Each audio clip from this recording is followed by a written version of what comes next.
HertzNTalez in full effect, ladies and gentlemen, coming to you once again live. My name is Brian Black. Welcome to another episode. We are hanging out with another legendary DJ, ladies and gentlemen. As always, I'm not alone. Rolling with my compadre, brother from another mother, Mpinche Kazi. Wax. Say Wax. Hola Mpinche. Utin boy. Shafede. Great. Yazi. Good to have you back, Donna. Yeah. Yeah, man. Nant. I'm grand, Donna. Wena. I'm Nant. Eish, Yeah. ngiyabona ushaya t-shirt fresh. Yazichange akula mala. Indaba ngithi uye wangilanza ngale yami yakudala so ngathi ngifuna ukushaya entsha yabona. Bonakala. Enhle green ngihlatsa wena. Ngicalisele into. Plus we matchile. I am matchile. Rastaman Chapuzit. Great. Sharp. Welcome to another episode of HertzNTalez Wafetu. Bands, Wax. Yeah. Vin Davinci, are you happy with how things went? Yeah, man. I think a very enlightening episode. Got a lot of love, and I think he spread some good gems, Vin, in terms of the industry and where the industry is going. You know what I'm saying? And I really enjoyed that episode as well. Yeah, one of the best episodes we've had. Yeah, man. And 2 hours went by so quick, Yeah, very, very There was quick. so much that we wanted to ask him. By the time we realized that it was 2 hours, I was like, ish. Yeah. So much that we haven't touched on, Yeah, and also even based on the comment section on social media. Yeah. You can see ukuthi zibhaya izinto abantu bafuna ukuzazi. They wanted to know, yeah. Even though people are appreciative. Yeah. I'll be honest though, people really appreciated the For sure, episode. for sure. It was a lot of positive comments, Yeah. And I think it's just a matter of not being able to get everything in a 2 hour. Yeah. You can only just scratch the surface, because you're talking about a guy who's been DJing for over 30 years. So there's no way. There's only so much that you can touch on. And the amount of work that they've put in, there's no way you can cram him Get up into everything. That's why even famous people, when they do I'm a biopic, you'll have a biopic and then you'll have another movie based on his story, and you'll have a documentary, and you'll find that most of the things that they talk about it's not the same. Because they have to touch others. They'll see let me touch on this. That might have been missed on the previous one, right? Yeah, but people really enjoyed the episode. Definitely. I think even our favorite people, our fans, the ones that are always watching, doesn't matter who we have, those people, they really, really appreciated it even more. Definitely. Even on my personal inboxes, I got a lot of people saying, Bafit, that's why we love the show. Thank you for bringing Vin, because Vin has bamtanda dog. Cool, man. I mean, we even went. We're playing a Fire and Ice. I mean, the love that we experienced on the day from the people that watched it was absolutely amazing. And the feedback that I got from the people that watched the episode was absolutely amazing, man. The only thing though that they didn't see you, they wanted to see you. So people you mean see at Fire and at Ice? Fire and Ice. Oh and No, everywhere, I plan to go, people ask me about you. But we go though together, dog. I can't really keep up with Brian Black though, to be honest. Like I can't. Ukika, a lot of gigs, and I also have my other projects, so I can't all the time be where you are. Ngoba when at corner you're making money. As opposed.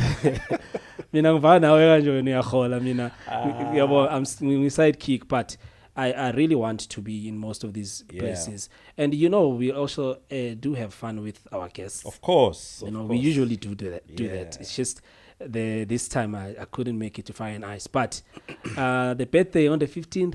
Definitely, we are there, And what he did say is that he's also gonna, in fact, the hotel is gonna be used as well for accommodation, so you can book and stay there overnight. So if you've had too much tequila, you can just go sleep upstairs, you know what I'm saying?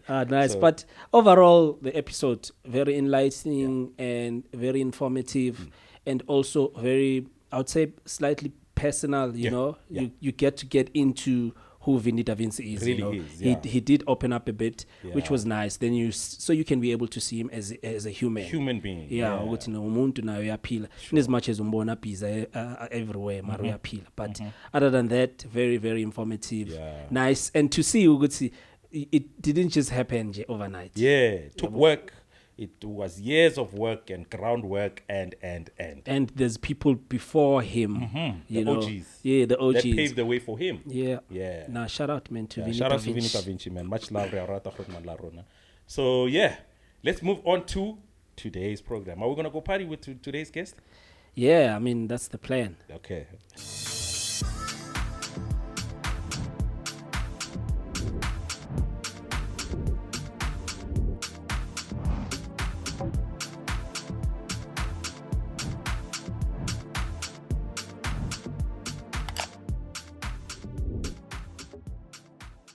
Our guest hails all the way from the Northwest. And born and raised in the Northwest, he has come to Joburg, and he really made it big, man. And he's one of the most versatile individuals, in fact, DJs that I've ever met. But as a human being, also one of the most beautiful hearts, friendliest person I've ever get to hang out with. Happy to call him a friend. Ladies and gentlemen, I'm proud to present to you DJ, events curator, a traveler, a father. Thabo Palatse is in the building, ladies and gentlemen. Brian Black. Exe. How you doing? Sharp as it. Thanks for having me. DJ Wax. Grand. Fede. Ay, ke mnate blind. Sharp as it. Ukraine pan. Ay, ke mnate. We made it. We did it. Ay, Joe. Yeah. How many times have we been postponing and saying, yeah, Next week. And then next week, like, next week we have a problem. next week problem. Mara, anyway, we here now. We got to a point where we were Yeah. like, Thabo man ngazuthi sizomisa to the back of the queue. You know? Because It we would have still be okay. no, you don't don't. know. I don't think you want yourself in that list. There's a list of people who are in the back of the queue. Is it a list or a That blacklist? It's a blacklist. Blacklist. Oh, okay. Yeah, All right. It's just so happened that the Thank God I people didn't also make it the to that people one. are black. Yeah. But yeah, But it's, super dope, yeah. yeah, it's not a hectic list, but it's not a nice list as well. Yeah, sure. Yeah. But Super thank you dope. for having me. Yeah, man, super dope to I've have been you. looking in the studio, forward. man. Yeah, you know. Yeah. Thibo,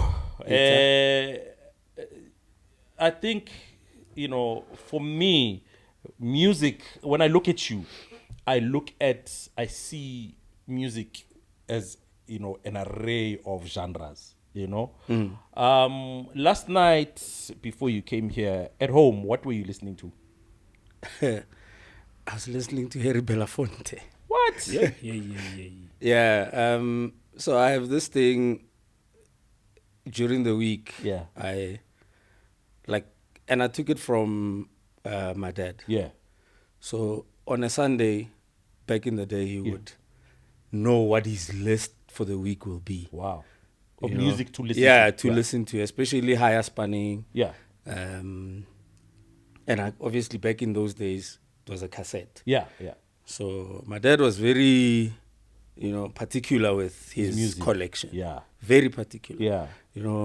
Handwritten, labeled. So we knew Sunday, Opaka, his 5 cassettes or 8 or whatever, that will go into the car. And then that's his playlist for the week. Yeah. Nice. So, but I try to copy it here and there. Yeah. Where actually I'm in the mood for this type of music. Okay. Let me play that. Yeah. And then I'll just, go across albums. Okay. So I'll randomly just play an artist. Yeah. And then it will jump from album to album. Yeah. And then, so yeah, I was listening to Harry Belafonte yesterday, actually. The one that he did with the late Miriam Makeba. The blue they're cover, both right? late. Yeah. So I take it... One of my personal favorite albums. Is it? I take it most of your inspiration then, in terms of music, the first person that it comes from is the old man. Yes. Okay. And the old lady. And the old lady. My old lady Wafa. That's all. Yeah. No, she's... Okay. Yeah. Okay. Don't underestimate her. Is it? Yeah. It's just it does happen like that usually very in the household, Yeah. You think ukuthi time uyo umuntu music Kanti noma ole umuntu ontswembu lo ongahlala se radio njalo uyontsembu grand. makaklina ke kulawo uzozwa khona. So I think the most versatile between the two. Yeah. Ke mama. Oh. For me. Yeah. So, my timer, they're all deep and Yeah, about the yeah, jazz. yeah. But even though Papa is also a little bit, very open. Yeah. But Mama could adjust to everything and anything. Okay. Even the ones that we were playing. Yeah. At the time, Yeah. Tabana, the rap. Or she could relate She to it could somehow. relate. Okay. Oh, This is not yeah, bad. who's this? Oh, okay. Yeah. Oh, Lauren Hill. Oh, okay. Okay. And then takes it to note, and then she moves on. Nice one. Oh, Yeah. salt and pepper. Oh, okay. But that it's type of thing. nice for you to have her relate to what you're Yeah, listening sure, to. 100%. Yeah. Yeah. And I also relate to what she's playing. What she's playing as like well. there'll be albums stickily collecting now, Yeah. especially on vinyl. Mama. Yeah, And yeah. then, papa. Yeah. Do you ever get a time when they visit you and you play them some of the music that they used to play back then and they're like, yo, Thabo? No, actually we do that all the time. Okay. So when we gather a lot. Right. And it's and we become quite selfish about it. So it will be myself, my sister, my mom, my dad. Yeah. And it's just the four of us. Yeah. Whether Abraya Kuntlung or they come to my house and visit. And then we just play music. So I'll let my sister Kabelo play. Right. And then I will play. Yeah. Because obviously now we use what do you call it? iTunes. Oh yeah, you can play from the phone. Yeah, so she will connect to the phone, Nice.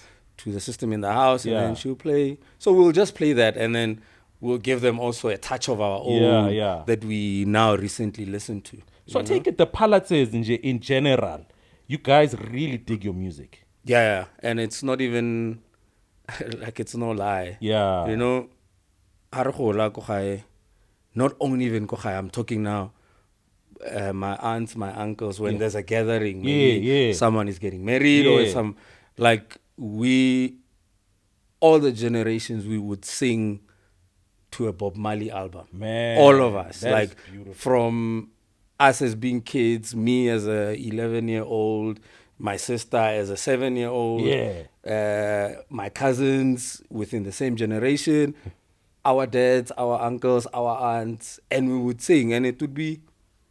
Clifford, right? Yeah, of course. And it would be a jam. Yeah. Back in the days, I think that's how music got into us. Yeah. And it was not even about, I don't remember any of us playing an instrument, either being a guitar or piano or whatever, but listening to music and absorbing sound was just our thing. So your Stevie Wonders, we would sing like all generations, and then you're like, okay, how does this one? We grasped it when our parents were still young. When you guys were still young. So we were young at the time. I mean, I'm talking late 80s, 90s, and we were just all about the music. So I take it Clifford was the one from the family that actually started going out there and becoming the...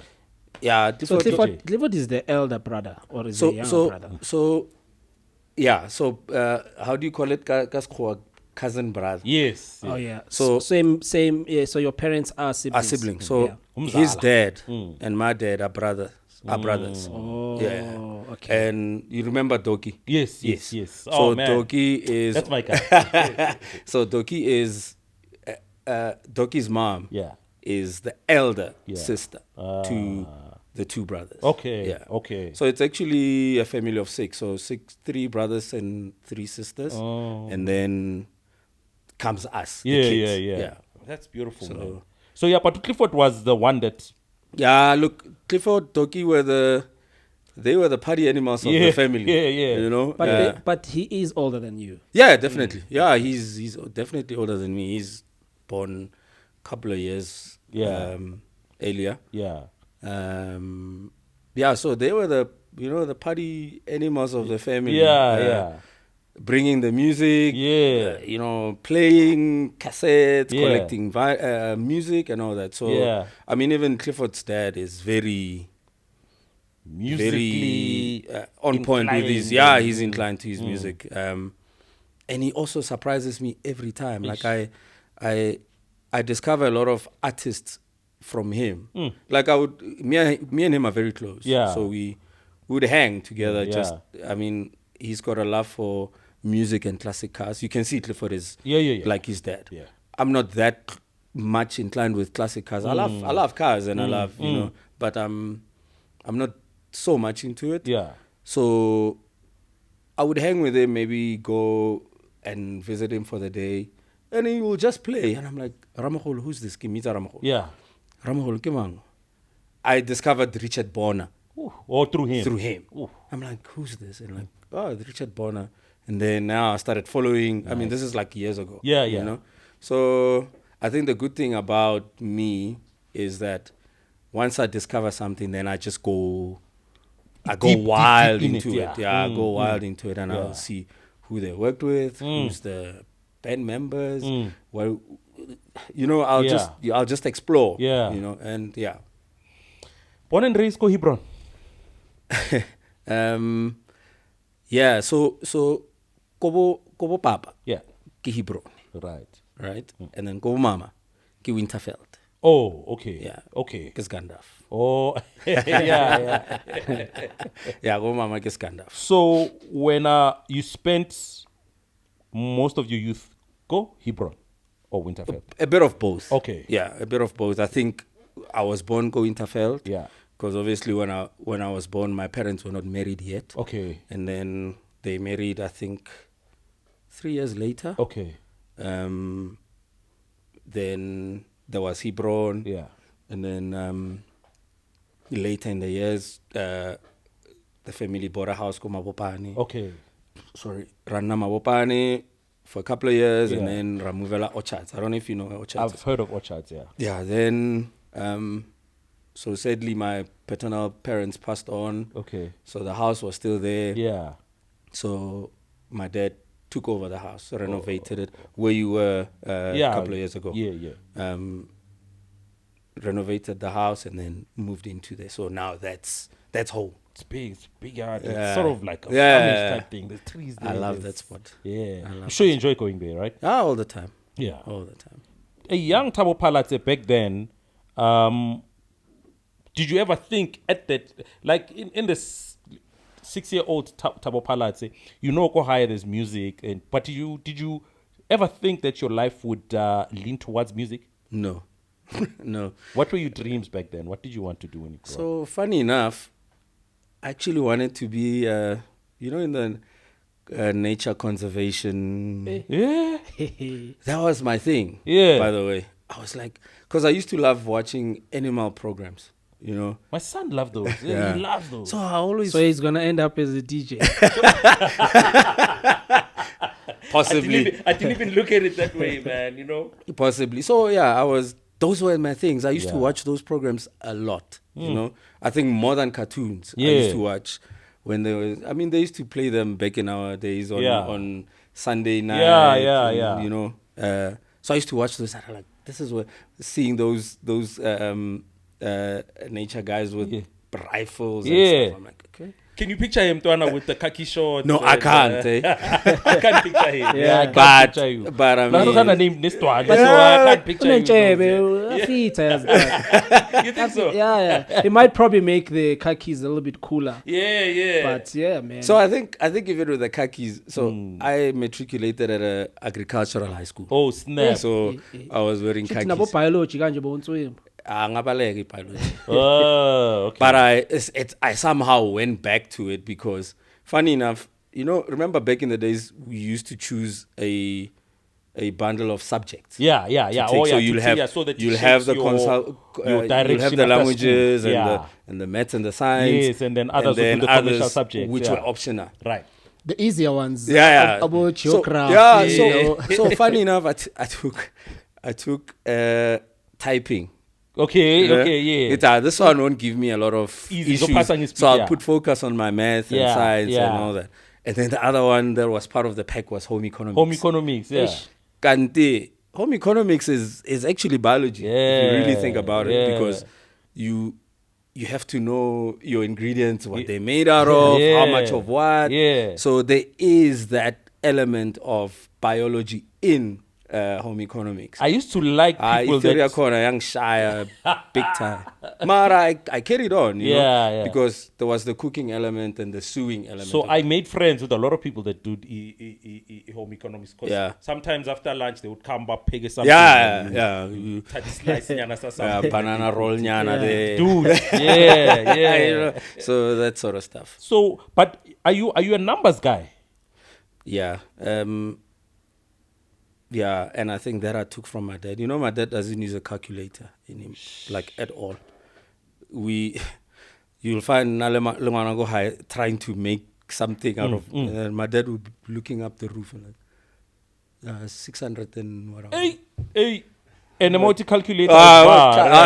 Yeah. So I took the lazy way. Yeah. But I still am a numbers guy. Yeah. I mean, even with my employer. Yeah. Based on what I need to do, I need to be able to do formulas. You know, work around things, understand numbers, understand how you got to the number, and you know, you're pretty good with out. That, right? Yeah. So and I self-taught, you know. But it's in your genes as well. I suppose, because the old man is. Yeah, I think so. Because sometimes you won't be aware while growing up, while you're still young, while you're still not seeing your surroundings or being aware of your surroundings. Yeah. But you're surrounded by someone who's got that. Yeah, with numbers, it doesn't play. But subconsciously, you're not there. But you are there. You know? So you have it, but you don't know you have it. I mean, on our way here. Dude, this guy calls out his number.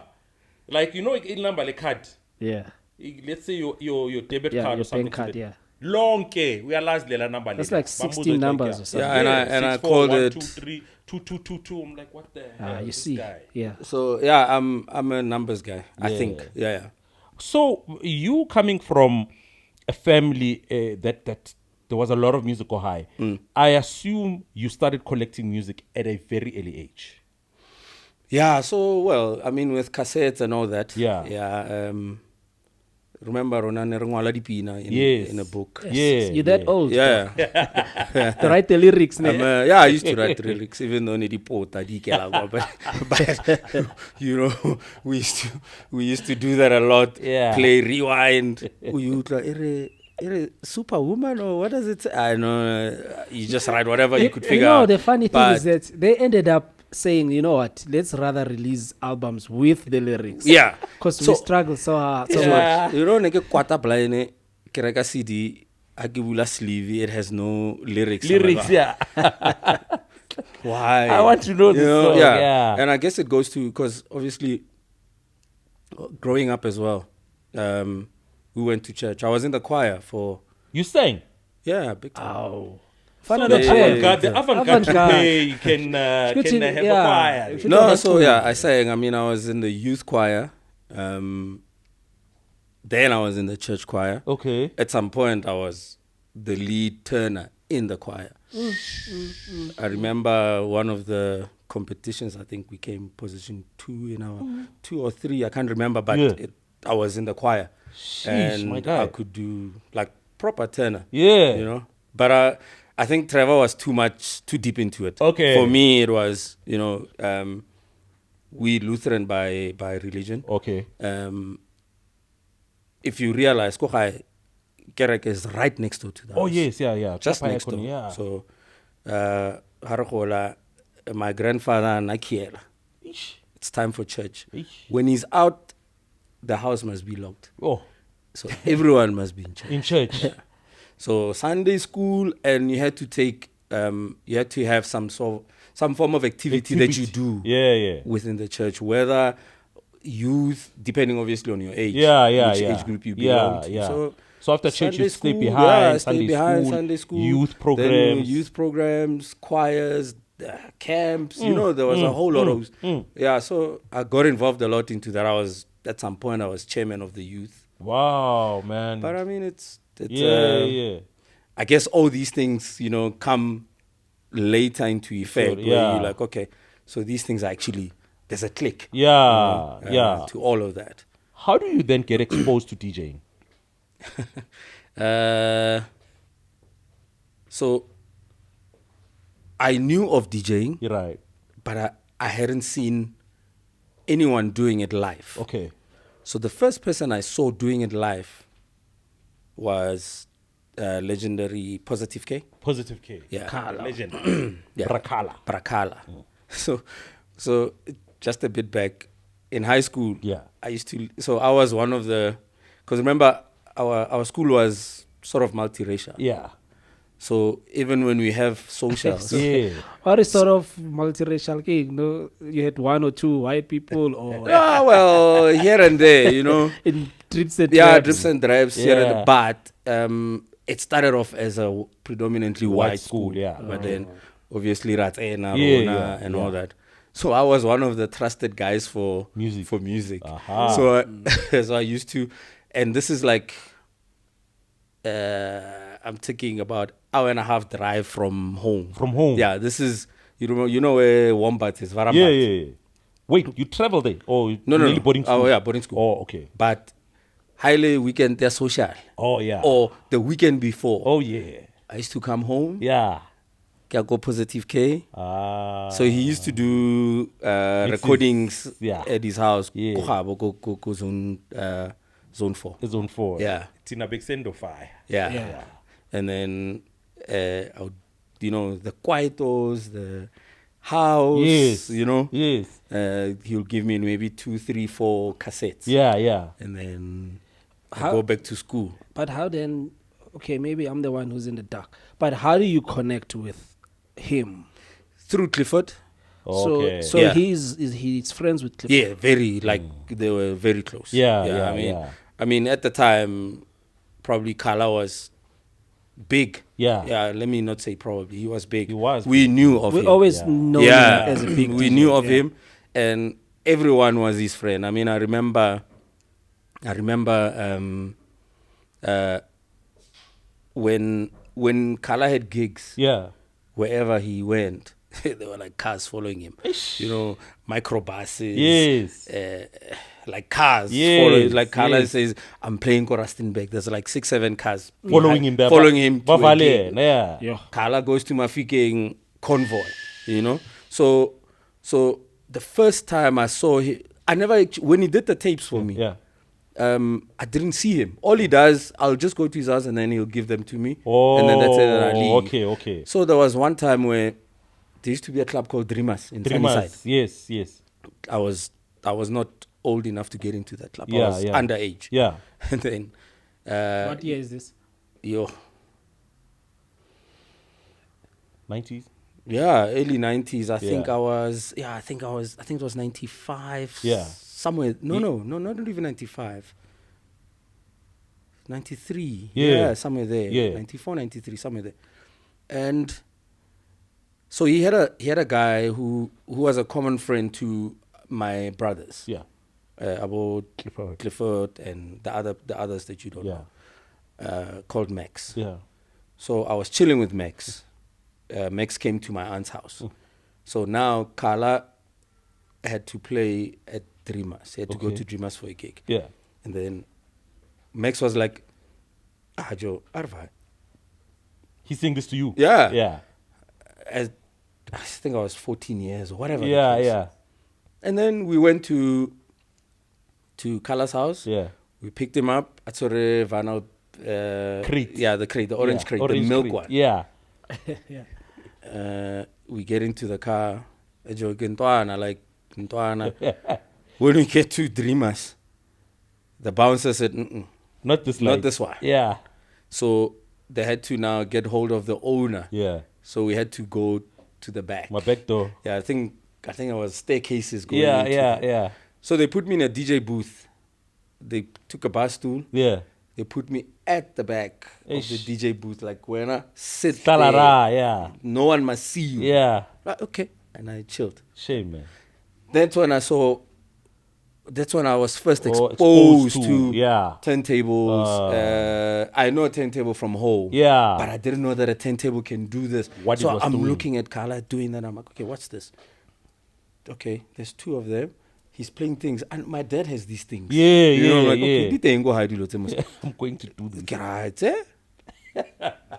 I'm gonna. So, but I'm scared of using the ones Taco High because they belong to my dad, and your dad is very strict to this music. I'll be in shit. Yeah, you know? yeah. But when I get home, I'm like, with his records. I'm like, oh, here's that, you know. Skala was doing this, yeah. Yeah, so I saw him doing it, and I'm like, you know what? Yeah. So, and I'm like, Joe, this I'm going to do. Yeah. Mark my words. Yeah. But I mean, I was still in school. Yeah, you know? yeah. And I saw him moving a crowd, playing. I remember the one song. I can't remember the name of it, but it had a ring to it. Yeah. I'm calling Mutu you. Swing. Mutu Swing. Yeah. Calling you. Yeah. I remember that song. Yes. I'm like, sure. And I look at people jamming, go dreamers. I'm like, So I'm scared to ask him. Yeah. Hey, Joe, what is that? Yeah. How do you get to? How does this Yeah, make sense? yeah. Like it was one song after another and Yeah. 2 different songs. Yeah. And I'm like, okay. Anyway, then fast forward. Then I started attending parties. Now this is past matric. Now I'm in tertiary. Now you've got people playing at our schools. You know the freshers ball. balls. Yeah. You have Budzi. Yes. Yeah, that's the one Did I you remember. say Tsi? Yeah, Tsi. Tsi was in Silly Beans. Yeah, Yes, Silly Bean, yeah. 100%. So Tsi used to be there. Silly Bean was there. A whole host of guys. But I'm assuming this time you are now collecting music. Yeah, but just for myself. For just yourself, to, yeah. I haven't started collecting records, by the way. Okay, just CDs. Just CDs. I'm collecting my personal favorites. You know, the tapes, hip-hop, hip hop, and I'm not that much exposed to house. Yeah. Only when I get to hear Mixwa Kala or someone. Yeah. Like, okay, so there's house and okay, interesting. Then fast forward 2000, I meet a guy. Well, I know him. Yeah. But I didn't know he was a DJ. So Reko Pating ko Orchard. And that's when Orchard started being very popular with, house parties and all that. Bomalama, Yes. Then this guy is playing at this party. Ki Tumi, the guy. His stage name was Flat Shoes. Right. I'm like, hey, Joe, I've been wanting to do this. And he says, no, come to my house on Monday. I'll show you. Yeah. Oh, okay. Yes, the setup. Yeah, he's got 2 bell drives, different brands. Yeah. As usual, I think it was a 626. Yeah. 100%. The mixer, 626. Then, so that time, I'm only attending... We've got a 626 here. I wanted to show you, but it's, yeah, so my classes were only in the evenings. Yeah. At school. At school, yeah. So I could... During the day. During the day. Yeah.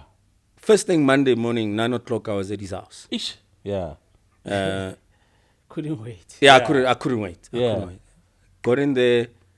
The guy gave me just the basics. Yeah. To say beat finding. This is how you cue. Yeah, beat matching. This is how you cue.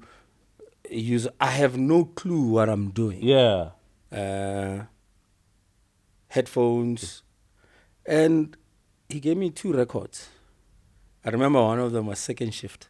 Okay, Yeah. yes. Oh, I love that. Yeah. I love One of them was Second Shift. I think the other one was Yalopa. Was it Yalopa? Yalopa, wow. Yeah, I think it was Yalopa. Yes. He gave you. No, yeah, he not gave as in for me, but Oh, he said, oh, you yeah, mixed said, them. Here are the 2 records. Yeah, so, mixed them. Yeah, so he first did it without headsets. Yeah. And then he showed me the tricks around how to. Yeah, okay. yeah. He left me the whole day with those. I played those records the whole day. But were you getting it? Yeah, but it took a while. Yeah, but Never. But what he did, what I like about his teachings was, and which I'm grateful for, he left me to make mistakes. Yeah. He didn't say, why are you doing this? Yeah, because yeah. he didn't want me to be like him. Yeah. He wanted me to figure it out. Yeah. And sort it out Yeah. right there and then. Yeah. Then every day I was at his house. Yeah. And then now I start collecting. Yeah. And I think it was the days study SMS. Right. Right. Yeah. Then we once went to South Africa. I remember Gijela Shelter registration.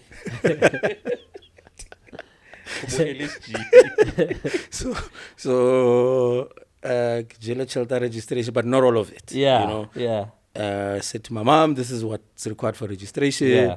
And I'm like, man, I'll make it up during pocket money. Get that, and then life goes on. I went, but 2 records, 3 records. Now I start getting, I start knowing Kanunu. Yeah. Because he used to be the counter. And then, little did I know that Flat Shoes comes from Silly Bean School of Thought. Aha. Right. And then we used to now go to Silly Bean, go Zone 1. And watch him do his thing. Now, now I start getting exposed to a whole lot of these people. And then it's a group of us. We start collecting records. Skele? No, I still attend school. Yeah. So were you still in high school then? No. Then I'm in tertiary now. Okay. So, but I'm attending evening classes. Yeah. So the first year, it was obviously during the day. What were you studying? Operations management. So it used to be called production management at the time. And so I go home.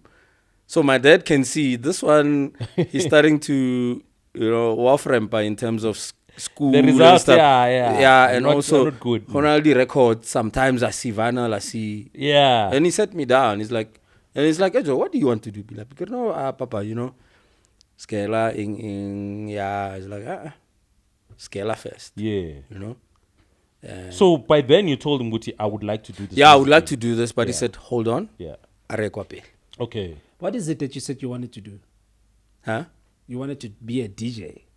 No, I said to him at some point I wanna, DJ and all that. He's like, because DJing period wasn't really something you could tell your parents. It must have come with a level of reservation. Yeah, he was like, because you could see now, I'll have people coming, and then we put speakers together. There's like sound in the garage, and and then so my dad is he's very observant to certain things. Yeah, and then he set me down. It's like, no, Arafet is kolopele. Then you can do this. You can, and I'm grateful for that. Yeah. And I mean, I even forgot about the nature thing that I was in. So much. I was like, hey, I looked like what? This is during the time that you kind of ran into Trevor Japanese as well.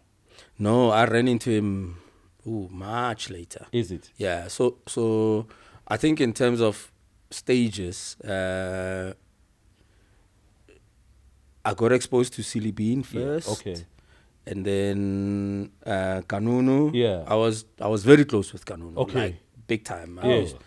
We were, I mean, even the family. Yeah. The mom, the 2 sisters, one of them is late. Oh, yeah. I mean, I used to go to Kanunu's house without him knowing I'm at his house. Wow. Just because of how close I was with Kilo him. Chaka. Kilo Chaka. If there's something that maybe he needed, because he was in Joburg, I was in Pretoria. Yeah. So if he needed to give something to the parents or maybe shorter something, then I would, don't worry. I'll go past and then go there. And then, so we were very close. Yeah. And then obviously now got introduced to Vinny because I would see him there. Yeah. But I'm like, man, I know this guy through my brothers. Because those are his friends. His friends, yes. And then, then we used to party. I'll go maybe fetch Kanunu, go Orange Grove, fetch my record. Yeah. Now I'm starting to be exposed to, having sort of not first hand, but second, third hand. It was first hand. First hand, Kanunu. No, but I remember when I say first hand, I mean, that privilege of your bag being put aside, waiting for you. But you had those you did have the privilege. Yeah, I did, but when I say third hand, first was Bovini, where Bokanyani were the first pack. Rona, but I would say, hey, Joe, remember we used to get SMSs. It's a shipment, and they would specify it's a UK shipment or French or Germany, and then they'll give you teasers in terms of labels or artists or producers which shipment is coming. And I would say, no, umpele something, you know. He'll But try, obviously he'll try. But I Yeah. mean, first preference goes to the big dogs. To the big dogs. Yeah. So then I'll go pick him up, and then after that, Elias. Carnalita. Hey, Carnalite. Carnalita. Yeah. And then I mean, you know, you build relationships here and there. Now you start meeting everyone in the game. Yeah. But generally, I'm quite shy. Yeah. You know, I won't go and pester someone just because I want something. No. I like staying in my own corner. If I know you I'll know you, and then that's it, and then I'll keep it there. You know, I like giving people that space, that space and that respect. You know, genre wise, what is it that you were buying? Were you buying what when I started? Was buying, house, strictly house, strictly house, and then I started getting a bit bored, man. You know, with not that I was, and really I was not the best mixer, you know, or the best DJ, but I wanted to tap into the B side. Yeah. To say it appealed to you. Yeah, I'm like, okay, now you get this version that is less known. Yeah, less known. But it's got a beat to it. And maybe it was palatable for me because of how music was played. From home. You know? So I'm like, okay, this is slow, but this makes sense. This is loungy. Yeah. Now I start. Obviously, that time access to internet is starting to, you know, pop up. Now I start searching for artists, and you know, some of whom you are seeing from these records that you are buying. Exactly. Yeah. So I was not lazy in saying, "Oh, okay, this is the only version I know." Yeah. Sorry, and I stick to it. Yeah. So I was like, I check it out. Okay, which version in this? Bora. Okay. Then you find this one in here, and I'm like, oh, okay. But like you say, digging has always been entrenched in you because you like to do the research. 100%. Yeah. When do you start gigging by yourself now? I think 2004. Yeah, I think 2004. Remember that time, it was only a handful of DJs. Yes. Right? We were only a handful. And then Rona, we were coming up. Yeah. You know? Yeah. And then... Would you consider yourself maybe a third or fourth generation of DJs? DJ? No, probably fifth. No, man. If I were to... What color is second generation? Is it second? Yeah, it could be second generation. I mean, we're Abo talking now. Yeah. So Abo Kori. Yeah, Abo Brakori was the first in our, you know. Yeah. So I would say first would be Bo Grootman Brakori. Yeah. Then comes the Vinis. Yes. Then comes the Silly Beans, Silly the Beans, Mix, yeah, Bo Iggy Smalls. Bo Iggy Smalls. Yeah. And then, maybe fourth. Yeah. Yeah. Okay. Maybe fourth. Yeah. So then, 2005, now you've got a sizable amount of records that you have. Yeah. And now you're starting to gig. Yeah, now, I remember Kanono was playing called, Mashobani used to have a place in Attridgeville. Forgot the name now. Yeah. It was one of the best places where everyone was DJing. Yeah. Pumalangane, you know. I think this one, Kanunu, was the headliner. Mm-hmm.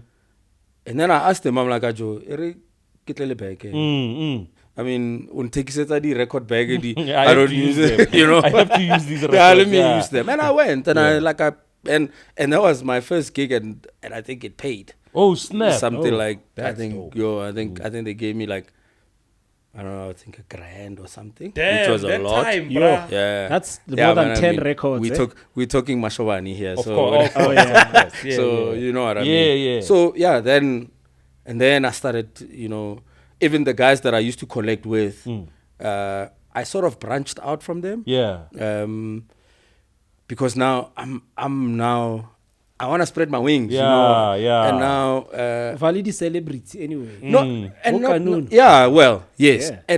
And funny enough, Flat Shoes was very close with Christos. Oh, okay. So they got close, and then at some point they were driving together to events. Yeah. And, Flat Shoes was a good DJ. Where is he? He's like, nah, it's not for me. He's now with his family. He's enjoying his life. He's chilled, you know. The last I spoke to him, he was doing a radio show in in Rankuwa. Oh yeah. Yeah, Rankuwa FM, I think it is. Oh nice. Yeah, I'm not sure what he's doing now. Yeah. But he used to be a good DJ. I mean, he was one of the guys that remember the one that Pepsi did. What, like a song? No. That's Events. No, yeah. What do they call it, man? Zakes was part of it. Zakes. It was sponsored by JTI. We'll come back to it. Okay. So it was a group of DJs. Yeah. And then they would do. It was sponsored by Camel. What? Exmo Squad.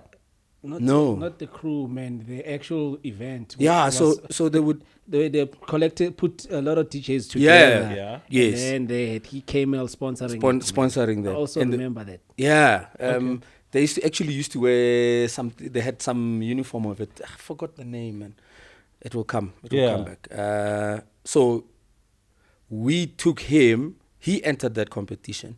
Who? Flat Shoes. Flat Shoes, yeah. So- Vinyl experience. Vinyl yeah. Camel. Camel Yeah, Vinyl Experience. that Oh. one. Yeah. Yes. What are the great t-shirts? Yeah, I think they had vinyl. yeah. I still have the t-shirt. Yeah, exactly. Ooh. I'm sure it's the size of your underwear now. Because there's no way it's gonna go in there. Yeah, so I tried wearing it the other time, but yeah, is it? I know. We need to Yeah. frame it, dog. Yeah. So he was our guy during that period. Yeah. So he was the DJ, Nabo Zakes. Zakes Mix Master. Yeah, Zakes was part of the whole Okay. team. Okay. And a few guys as well. And then DJ Skro, I Silly think so. Bean. Silly Bean was Yeah. there as well. Yeah. So yeah, that was the journey. So now, in that journey, yes, you're playing house music, but you've got this palette as well for the alternative. Ne? Do you start venturing into it by yourself, or were there places where you were playing that type of sound? Because obviously you're saying the house music, yes, was nice, Yeah. but you were more inclined to the Flip side. alternative. Flip side. He was playing the flip side. Yeah. Yeah, so there used to be a place called Orchard called, I think it was Afro Lounge. Yeah. It was a restaurant. Right. Sort of like a cuisino type. Yeah. That's when CDJs started coming, the 100s. Yeah. Yeah. Then I used to play there. Okay. I think that was the one point that gave me, the freedom to Express yourself. and just explore. Yeah. More explore than express. yeah. Just more explore. Yeah. It was not too strict in mixing. Yeah. But I was now collecting. Yeah. Now I'm starting to collect even acid jazz. Yeah. Through Amazon and all that sort of uh-huh. stuff. So that's when I was like, open to DJing. Yeah. But I was like, no man, I need to now start mixing these things. Yeah. Yeah. Yeah, sharp. I've got a sizable amount of to put a this set music. together. Yeah. So let's mix them up. So you started learning now how Yeah, to, because it's different to Yes. mixing the house stuff, because it's And it also gives you, it gives you exposure in a sense that when there's an event, you are the first point of reference to start a party. Yeah. Before the big guns come. And you Yeah. also present yourself to say, guys, I'm available for it. Yes. Same story with Trev. Trev the in Japanese, Cape Yeah. Town. I suppose that's what kind of, that's how you cross paths with him. Right? I knew KSK first. Before I knew of Trev. Okay. Right. And I knew of KSK because KSK has been a DJ for quite a while. He's been collecting records for quite a while. Yes. And I think he was more also into house. So we used to meet in the Orchards area when there's, things, gigs that happen and all that. And then there was a time where I used to play at Afro Lounge. Yeah. And So that would have been your first residence? yeah, and look on that residence, for stile, you Yeah, know. yeah. If you remember my he's now called Joy Morales. Okay. Oh, Joy Morales. Yeah, Oh, he used to call himself my at the time. Don't ask me how and why. Yeah, but so they used to have a residency there, and I'm like, Joe, couple of that. Yeah. Like, it's okay. Yeah. You know, and that's when I got, you know, introduced and exposed to all this. I'm like, hey, Joe, this is me. But I still had to, you know, finish school. Yeah. So I graduated, did my diploma. My dad was like, Ajo, degree is only 1 more year. So what are you saying? Yeah. Like, okay, let's do it. Yeah. And I did it and I graduated. You got your degree. Yeah. And so now you're fully qualified. Yeah, now I'm fully qualified, Well operations management. Done, yeah. And I think that's why, so I like, and maybe that's where the whole thing comes from. I like seeing things from a sort of an embryo stage. Yes. Until you see it through. Here's esikolweni. Yes. Embryo stage. Embryo stage. Yeah. And it's so funny, you know, he was actually talking about that, you know, because that's actually something that I wanted us to touch on, you know. The embryo stage, when it comes to running a event and growing an event. You know what I'm saying? Vinny spoke about growing his Vinyl Thursdays. Oh, yeah. It took him 9 years to grow it, Yeah. you know. So that's from the embryo stage to now what it is. You know what I'm saying? Yeah. And I use that word quite a lot. Embryo stage. So you take something from embryo stage. Yeah, I like seeing something at its beginning, and then until it's like, okay, now it's, you know, which also speaks to your sets and how now you're able to hold a 9-hour set, a 5-hour set, all those things, because like you say, you want something. It looks at the set from an embryo stage. You're gonna throw it everywhere. Yeah. So I mean, I used to work in the motor industry. Yeah. Actually worked for 2 motor brands. Oh yeah. Nissan and BMW. Uh-huh. So that's why I did my experiential training for operations, which was in line with engineering, industrial engineering and all that. So, you know, you see a car as a piece of steel up until you see it through where now everything gets assembled and put together until it's a finished product. You know? So I was exposed to that. So that's why I like seeing things from the beginning and seeing, this growing is up to now. You know, So obviously, you know, at the place of Orchards where you were playing now, people are starting to talk about this Thabo Palatse who's doing these acid jazz mixes and. Yeah, and actually Orchard was not speaking much about me. I think Attridgeville. Right. Because Attridgeville barata music. You know? I think between Attridgeville and Rankuwa. Yes. Because I used to spend a lot of time in Rankuwa, which was the easiest. I mean, I was playing Lintwe. Oh yeah. I don't know if you know Lintwe's pub. You've heard of it. Sure. That's where I used to play Libo Mix, Libo Positive K.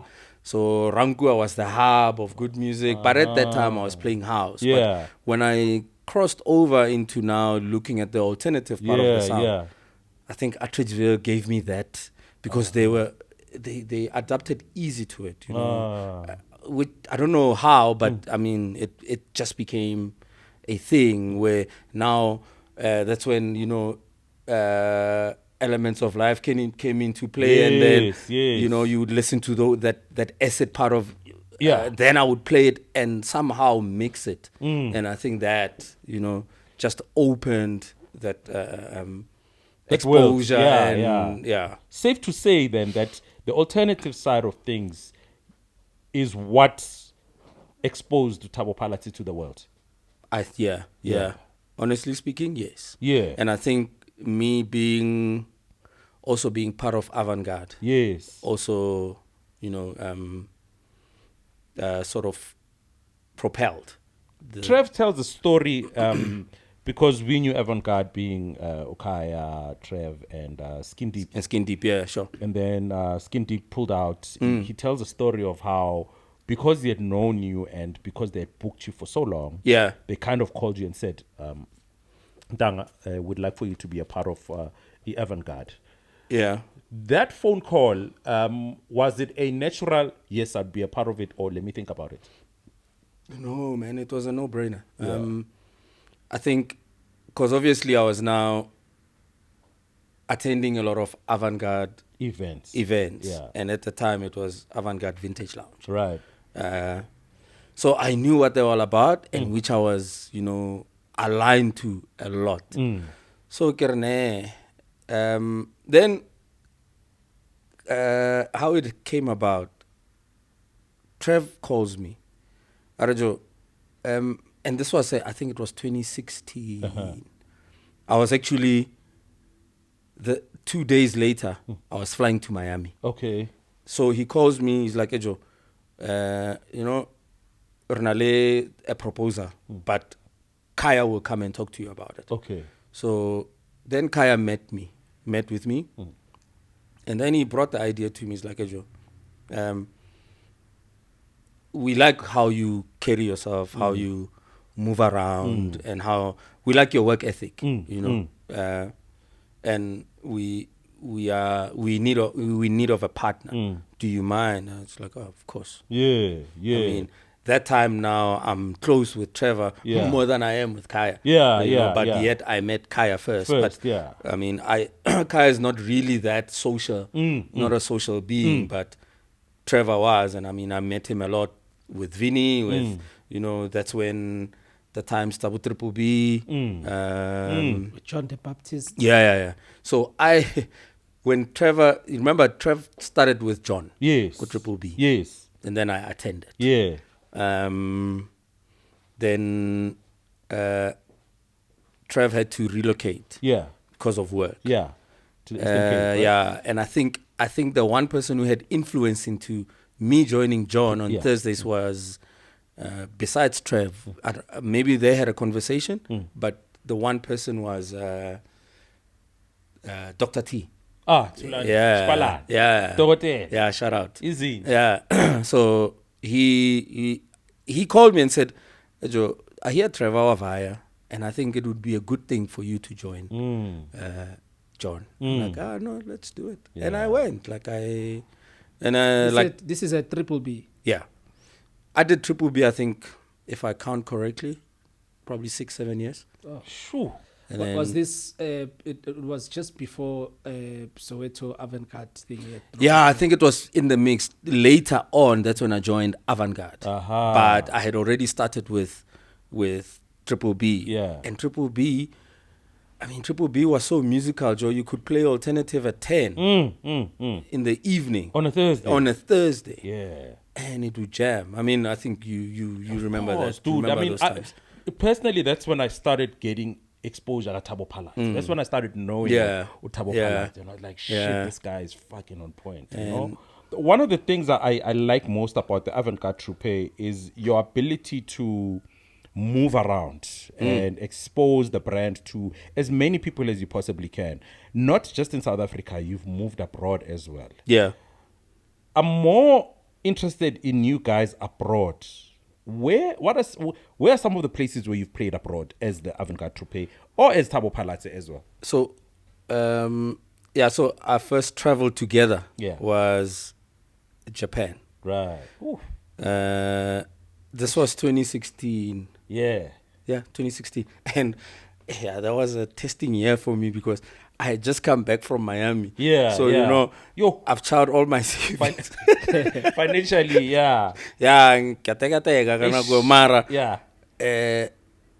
it needs to happen. I have to go. So I did Miami alone in March. Yeah. Because I wanted to see what's this. Obviously, Vini, they've been going. And did you go to that actual event there? Or you went just to I couldn't go with anyone. Well, I could if people were really willing to go. You know, we had a group, we had a WhatsApp group of about 10 people or 12. Only 2 went. No, it's normal. So, well, you know, that's so sorry to interrupt you. Yeah, sure. What is a traveler? I love traveling just Yeah. like you. So there have been many conversations about that. Yeah. And like you say, it will start off with 8 people and only 2 people will end up Yeah. going. And maybe let me so just- that's why I say Yeah. No, that's why ngithi normal yabo. Mina manje angisabizi Also, yeah, so sengizivayela ngeone. So you know what happened, just to take you back a bit Yeah. on that, was as a group, now everyone will be like, oh, nee, man, are buleng account. Okay, no. Yeah. Yeah. No account. Yeah. With a savings high. Yes. This WhatsApp group is for us to update each other on development. Yeah. So I found myself, and there's a guy called Mpo. Yeah. He's a globetrotter. He loves going where there's events. Yeah. So it was me and him now. I have a appointment with the embassy. Yeah. I'm back from the embassy, visa approved. Yeah. You know? Yeah. So now accommodation sorted, Yeah. flight sorted. Yeah. You know? So I was just giving development. Yeah. And I think everyone was starting to say, hey, yeah, musi serious This guy's yeah, going. the man over here. Yeah. Mama. And and then we went. Yeah. And we went to party and through Vini. Yeah. So Vini organized us, Vini being here, Yeah. organized us tickets at Louis Vegas That event. is so fucking dope. Yeah. You know? Yeah. So True Vinny style. yeah, so I was saying to him, hey, Ejo, Naravai.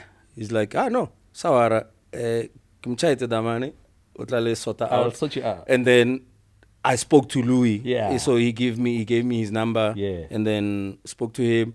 The first night was the Nulu movement celebration. Yeah. The first night we landed, and then we went out, and then You got to meet Louis. yeah. So when Hey, soft life. Must let- Yo. so when I got there, I was talking to him. So now we've landed, and then he's like, okay, no, sharp. Here's the place. Yeah. And funny enough, around Ocean Drive, that's yeah. where all these parties were happening. You know, then we got to the venue, we rocked, went to the hotel, and all of this. There's no taxi, like we walk. Yeah. Everything was within walking distance. Yeah. Then the following day, it's the pool party that Louis hosts with David Morales. Then we were there jamming from 12. Jesus. Then I think the jet lag kicked in. The following day, we slept the whole day. Yeah. Then the last night was featuring 26 when they were doing that album's launch. Yeah. The two guests or special secret guests that were there was Ron Trent and Joe Closell. So I had a time of my life. You know, that was probably one of my biggest highlights. Seeing those guys doing their sets, and they were doing one-on-one. Then came back. Yeah. Now I'm part of Avant-Garde. Yeah. Now there's talks about going into Japan. Hey, the guys are now pushing. Yeah, now I remember, and which is something that I don't like doing. I don't like asking people for money. Yeah. You know? Yeah. I remember saying to Trevor, Joe, you're going to have to loan me. Yeah, get our guy. Get our guy, Joe. You know? But we laughed about it, which didn't happen. Yeah. You know? And but some, you know, by God's grace, I mean, I started getting, funny enough, when I came back from Miami, I started getting bookings, and it was not like I went there to play. Yeah. No, I went there to explore and Yeah. you know just see what the other world is like. I mean, that was my first international trip. By the way. Yeah. And then I started getting bookings. You know, Hakilenda straight to Mafikeng. Okay, sharp. Then I get bookings, and I managed to, you know, Scrape some money. Yeah, get money. Now I've and at my employer, I think now share dividends came up. Bonus time. Jeez, Jeez, this guy. And I was like, Mudim. Yeah. Thank you, Prakot. Karano, Yeah. thank you. And yeah, then the trip happened, and then we flew into Osaka. Yeah. Stayed in Osaka a couple of days. We didn't play, so we actually were chilling with what's this guy's name? Yoshi. Yeah. Yoshi from Kyoto Jazz Massive. Yes. So we went to him and his gigs around Osaka, yeah. and he's got a record store. Yeah. Then we went to his shop and cleaned it out. Trevor bought a brand new bag in there and filled it up with gems. Yeah. And after that, we took a local flight to Tokyo. Yeah. And met up with Yoshi. No. It's Shuya and Yoshi. Yeah. We met up with Shuya's brother. Okay. Yeah. Okino. Now they confuse me with their names. Anyway, but it's Kyoto Jazz Massive. Right. Spent a few days in Tokyo. We actually got to DJ in Tokyo. In Tokyo. Yeah, so he had a club. He had an underground club. Like, God. it was like probably if you have 50 to 60 people, it's packed. But the work ethic, they actually want you to come early so you can sound check. Yeah. Now that's serious. Yeah. And they have everything. So every club that we went to, every spot that we went to, has either 1210s or 1200s. Yeah. Has CDJs. I think at the time the 2000 were just introduced out. Then minimum was like your 800s or 1000. I can't remember. DJ. But you had a set of turntables, a set of CDJs. This is everywhere. Everywhere where we were. And then you will have a laptop stand. Wow. Where you can connect your Serato. Yes. And it also had that, what do they call it?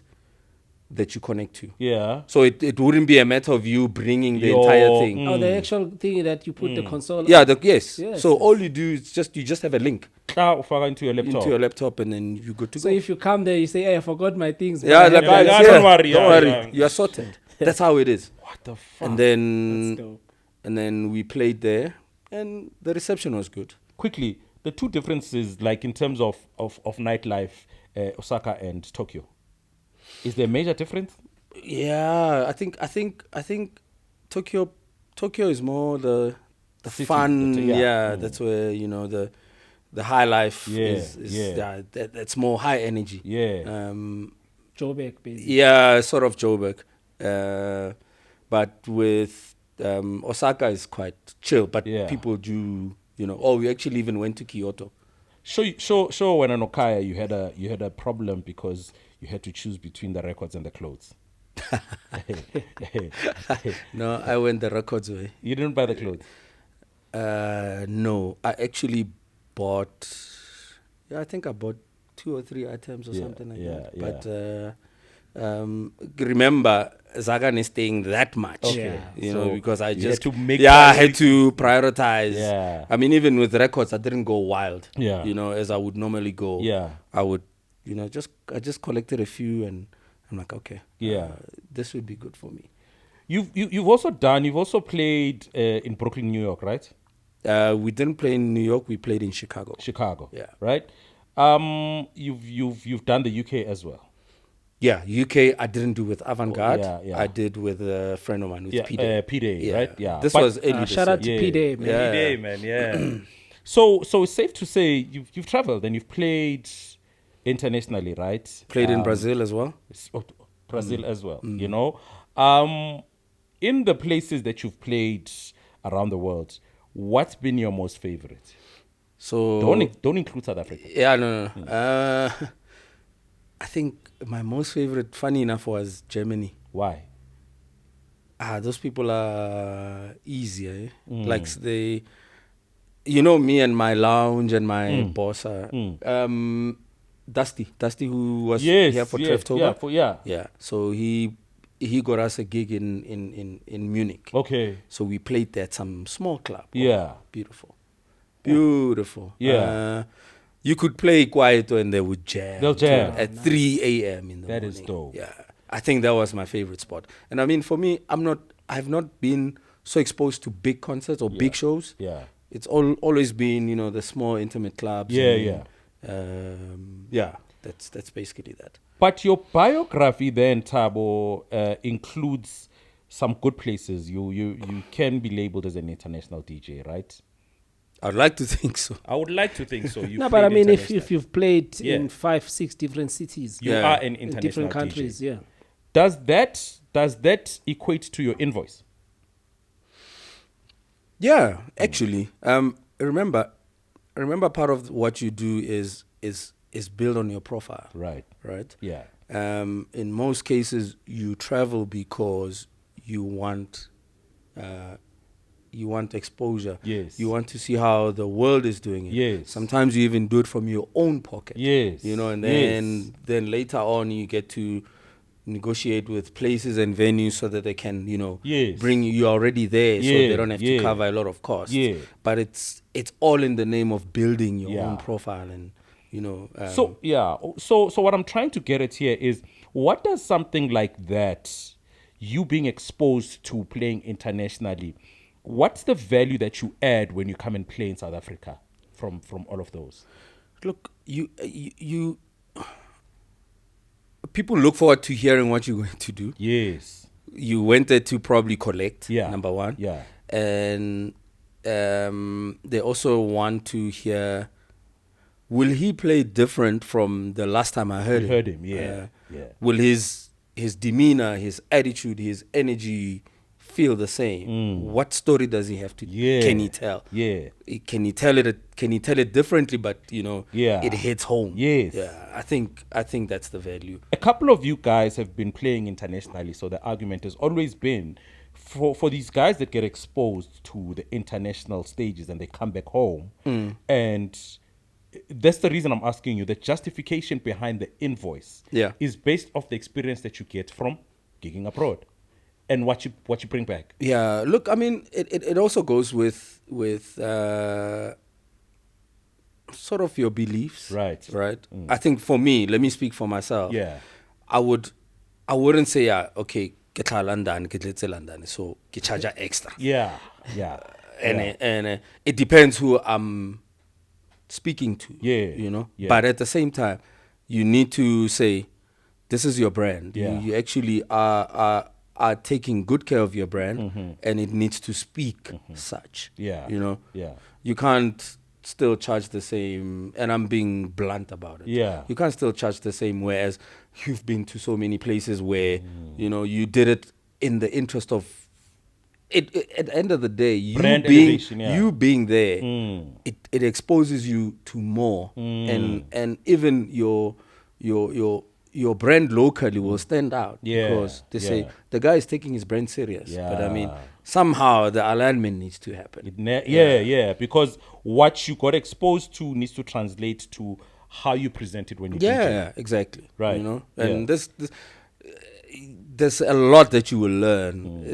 They take the DJing craft quite different and seriously out there. You don't just rock up. If you're talking about sound checks, you don't just rock up and that means your invoice has that. Yeah. Because they want more of your time. Yes. So you have to come before you go into DJ. Yeah. Yes. And test the sound with them. Yes. Yeah, and they tell you need to be here by this time to do your sound check. And they even I remember Shuya also asked, what time are you gonna get here? Do you need us to arrange that you get here on time? You know what I mean? So that he doesn't want to make that now when you're not on time and then something happens and then I had problems with the transport, then it's like you didn't offer anything. He wants to make sure, So those are the things that they do. That's actually dope. So I had this question in mind while you're talking, and I'm glad that you ended up there where you're talking about how he would go an extra mile to make sure that you comfortable and you make sure that you make it. Right? Yes. So how big is the difference between local promoters as opposed to international promoters? Local promoters sometimes, and I think that's the look. I mean, I think now it gets different. It gets better depending on what promoter it is, who's the promoter. So now you get people that now get a team together where like they don't do things by themselves.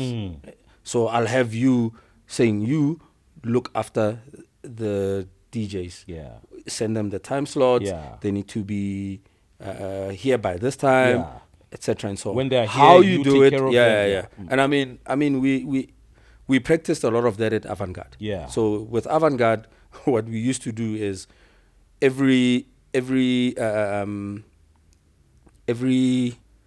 how do you call it?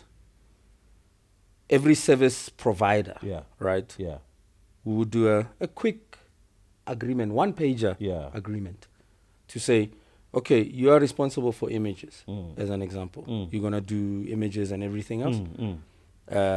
We need you to be here at 12, as an example. Yeah. 12 o'clock, you must be already set up ready to work. Yeah. That will be on the agreement. Failing which is we will now use some sort of a formula or calculation to say, you owe us time. Scaling sort of, Yeah. So we'll break it down into, okay, you're an hour late. Yeah, you're an hour late. You charged us 10 rand for 4 hours. You're going to get paid 9 Yeah, rands. you'll get paid for the hour. So once it skips that moment where you are now off time. Now, Off SLA. then we start deducting. And I was responsible for that. Let's talk tequila, my friend. Why? Okay. I had the same question for Trev. What is it about tequila, that you guys love so much? From Thabo's mouth. I know from Trev's mouth. Tequila makes you happy, man. It's a good drink to share. Yeah. You know? I think you it's either you like it or you don't know it. Or you haven't tasted it. You haven't tasted it, but you want to taste it. So you want to have it. What is it about the taste? Is it the taste? You love the taste? Yeah, definitely. Yeah. Not too sweet, not too bitter, not too anything. Hey, lapha ku-Trevor bebathengisa yona yodwa konje iyi-bless Don Julio. Don Julio. square. Hey. Yeah, Don Julio. Hey, le anti yababa. Did you have? No, I did, though. but then that means you haven't had the worst. So Don is more Premium. Yeah, it's premium, but it's more easy on the palate. I'll talk Don Julio. You have a Blanco, which is the silver. You have a gold, which is a Reposado. And then you have a Anello. And then there's another one. And then you have, Makulubas. Yeah. 1942. Yeah. Every brand has a silver and a gold. Yeah. So it has a silver and a Reposado. Blanco, Reposado. Yeah. So Olmeca has silver, Reposado. I think they also have a black and something else. So he wanted to bring tequila for the recording. I said no, not now. Let's not. Imagine if we have tequila. No, Imagine if we have tequila right now. Wow, everyone would be in high spirits. Everyone would be in high spirits. What got you to tequila? Yeah, man? I think Vinny got me to tequila. But I also, part of my journey growing up. Yeah. Ke gotse le Maburu, man. Lord, like I went to school with. Why like these? Yeah. Hidden Buru, so sports pubs ke gotse le Maburu. I worked le bona. Nissan was. Yeah. They were dominating. Yeah. And those people are all about. We play hard, we work hard. Yeah. You know. So, I mean, they would go to a pub on a Tuesday. Where America on Wednesday, it's sort of a Yeah. And they drink. When they drink, they drink. So I got exposed to tequila there. And then when I met Bovini and all that, it was a thing. Yeah. It was a nightlife thing. Yeah. I mean, I remember one time, Kigruvale, Vini and Pepsi. Yeah. Yeah. Yes. We went It's there. very rare to hear you say you got hammered. Yeah, we got hammered. Yeah. The three of us. We're somewhere around Bryanston. At some point, we were having pizza. Like it was, it was such a crazy day. Like, I wish my life was recorded. Yeah. Like I can't tell it in storytelling. Yeah, I can't. But Yeah. there's episodes where like, what the fuck was I doing? Like, but I guess I am where I am because of the people I met and things I got up to. Yeah. Yeah. So I'm also grateful for that. Oh, yeah. Tequila, man. So tequila is our thing, and we share. And I mean, I boss people with tequila. I know. do boss people with tequila, but I only boss you one round. The rest is on you because not to some of when you're a different species with others, especially there are those that I'm not that are not my a good acquaintance. Yeah. I'll say, Joe, at least one. Yeah. That's it. But one will turn into two, and I wouldn't have.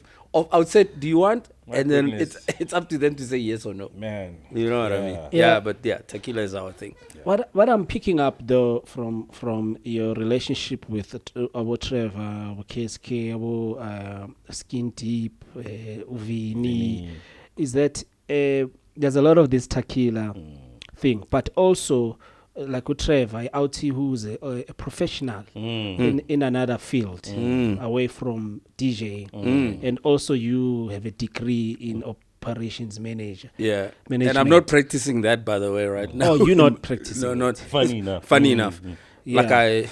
So my question is, so for DJs, for young up and coming DJs, how important is it that they go to school and balance things out? Shouldn't be just I'm just a DJ and this is all I'm doing, because now I'm talking to you, you're a guy who has a degree but you are known for DJing. How important is it for them to make sure that they go to school and make sure that they are fully qualified individuals? Look, education background is so important because it's broad. You can use it in many ways. And how I did it, I think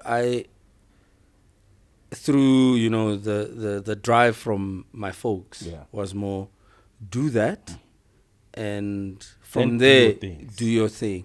But I learned a lot of discipline and authenticity and getting how can I put it, getting stuck to my story. I know it through my educational that comes with educational background, and I need to add this in as part of the whole thing or the whole package, is that traveling does a lot. You get to a country and you get to see how people mindsets are about partying, about just their day to day. I mean, the discipline around, I'll give you a typical example. And I saw it in Japan mostly, and also in London. Yeah. When they go onto an escalator, everyone goes to the left-hand side. Automatically. Like, you don't find Mutanzi like that. Now you can't pass. So the discipline is that you move to the left, so that if you are not in a hurry, whoever that's in a hurry can have space to go up. So they look at you funny if you're actually gonna be on the right hand side to but look at this. You get what I mean? Yeah. So now, even if you should see me now when you walk with me, when I'm on the escalator, I go to the left. Yeah. Because your brain learned something new, and it was exactly. It's got exposed. It makes so much sense. Yeah. So those are the things that one learns when you travel, to say, what are people's mindsets? I mean, I'll speak a lot of Japan because I was so shocked about how people are. There was a guy who got, because they also drink, and they drink proper sake. Yeah, they get wasted. There was a guy at a station called Shibuya. Shibuya is by the crossing where I think it's the busiest crossing in the world. Oh, where in Tokyo, right? Yeah. Oh, I've seen it in so busy intersection. That intersection is busy, but the discipline around there is when the robot closes, everyone is at a standstill. But when they open, you see close to about 2,000 people crossing, literally. Yes. There was a guy there who was drunk to the pulp. His phone was on his hand. He held his phone and was sleeping. He was close to the train station. That guy that phone was not snatched. He had that phone, and we observed him. I'm like, wow. Imagine if Tina, a split second, it's gone. Not even. Now, but about it. Like, so you get to see, even if something would be lost, every station had a lost and found sort of a lost and found space where section, you can just say, hey, I found this thing. I found this thing there. Jeez, and guys. It's true.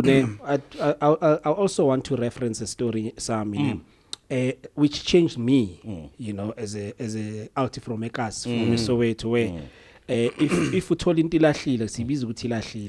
if the owner is not around, which is not. Just the owner would enjoy share la sangabuya iland. Maruzo thola sengasekho ngoba uhlanganele umuntu onjengawe ukuthi ulahlile. Which is a mentality of obviously not traveling. Yabona kuba sendaweni eyi-1 ivumelana ngekaka ize ibe culture. It becomes a thing. A culture. Yeah, culture. Now uma uyazi nawe ukuthi angeke ulahle yabo. Ifoni yakho moyibekile that's why uhlala usheshe uthule ukuthi ngisheva ifoni. Because i-culture ukuthi walahla walimala.